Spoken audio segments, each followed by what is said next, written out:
Supreme court کے ایک معزز جج نے یہ از خود نوٹس لیا. نوٹس کس بات پر لیا؟ اس کتاب پر لیا، اس قرآن پر لیا جس کو اللہ نے نازل کیا تھا، جس کو اللہ نے یہ عزت دی ہے، احترام دیا ہے، جس کی وجہ سے حافظ قرآن کو کہیں میڈیکل میں 20 نمبر ملتے تھے. اس کا انہوں نے خود نوٹس لیا. کیا یہ پھر اس کو انجیل کے ساتھ تشبیہ دینا کہ کیا کوئی انجیل کو یاد کرتا ہے، کیا آپ اس کو بھی یہ نمبر دیں گے؟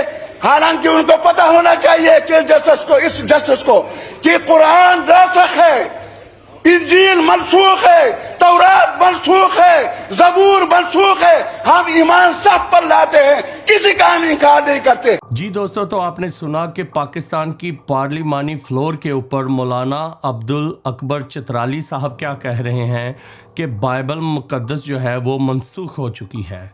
حالانکہ ان کے اپنے عقائد کے مطابق قرآن مجید کے اندر کہیں بھی یہ نہیں لکھا گیا کہ بائبل مقدس جو ہے منسوخ ہو چکی ہے. شاید ان کو خود نہیں پتا کہ قرآن مجید کے اندر بھی کسی جگہ پہ یہ نہیں آیا کہ بائبل جو ہے وہ منسوخ ہو چکی ہے. بلکہ اگر ہم قرآن مجید کے اندر دیکھیں تو لکھا ہوا ہے کہ بائبل مقدس کے اوپر، یعنی کہ جو قرآن سے پچھلی کتب ہیں ان پر ایمان لائیں، کہ ان کا خود کا ایمان تب تک مکمل نہیں ہوتا جب تک وہ خدا کے کلام کی پرانی کتابوں کے اوپر ایمان نہ لائیں یا انبیاء کرام کے اوپر ایمان نہ لائیں. اور دوسری بات یہ کہ اگر بائبل منسوخ ہو چکی تھی تو قرآن اس بارے میں کیوں کہہ رہا ہے کہ اس منسوخ ہوئی کتاب کے اوپر ایمان لائیں؟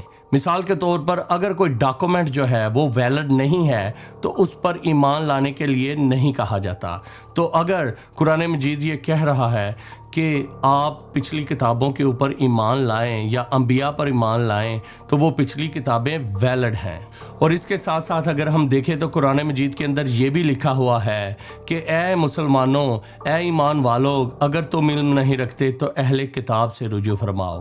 اگر اہل کتاب کی جو کتب ہیں وہ منسوخ ہو چکی ہیں یا بدل چکی ہیں تو وہ ایک انویلڈ ڈاکومنٹ بن چکا ہے. تو قرآن مجید کے اندر ایسا کیوں کہا جا رہا ہے کہ اگر تم علم نہیں رکھتے تو اہل کتاب سے رجوع فرماؤ؟ اور اگر ہم دیکھیں مزید قرآن مجید کے اندر یہ بھی کہا گیا ہے کہ قرآن مجید بھی اللہ کا کلام ہے، خدا کا کلام ہے، اور جو قرآن مجید سے پرانی کتابیں آئی ہوئی ہیں وہ بھی خدا کا کلام ہے.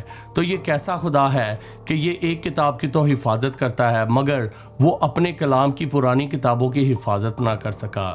کلام مقدس میں تو یہ لکھا ہے کہ خدا یکساں ہے اور وہ ہر وقت قوت والا ہے، طاقت والا ہے. اور اگر خدا قرآن مجید کی حفاظت کر سکتا ہے تو وہ اپنے کلام انجیل، تورات اور زبور کی بھی حفاظت کرنا جانتا ہے دوستو. اور میرا یہ مولانا صاحب سے یہ کہنا ہے کہ قرآن میں سے ایک آیت مجھے دکھا دیجئے. یہ میرا ان مولانا صاحب کو چیلنج ہے جس کے اندر یہ لکھا ہوا ہے کہ انجیل جو ہے، تورات جو ہے وہ منسوخ ہو چکی ہے. اور اگر یہ مولانا صاحب ایسی آیت نہیں دکھا سکتے تو خدا را کسی کے مذہب کے اوپر اس طرح کے بہتان باندھنا اور غلط فہمی پھیلانا بند کریں، خاص کر پارلیمانی فلور کے اوپر جو کہ ایک پبلک کا فلور ہے جہاں پہ کسی بھی مذہب کی پریچنگ نہیں کی جاتی اور نہ ہی کسی دوسرے مذہب کو برا کہا جاتا ہے. بلکہ پارلیمانی فلور جو ہے آپ پورے پاکستان کی نمائندگی کر رہے ہیں وہاں پہ، نہ صرف مسلمانوں کی بلکہ پاکستان کے اندر ہندو، سکھ، کرسچن اور تمام تر مذاہب والے یا مذاہب کو نہ بھی مانتے ہوں، آپ ان تمام تر لوگوں کی نمائندگی کر رہے ہیں.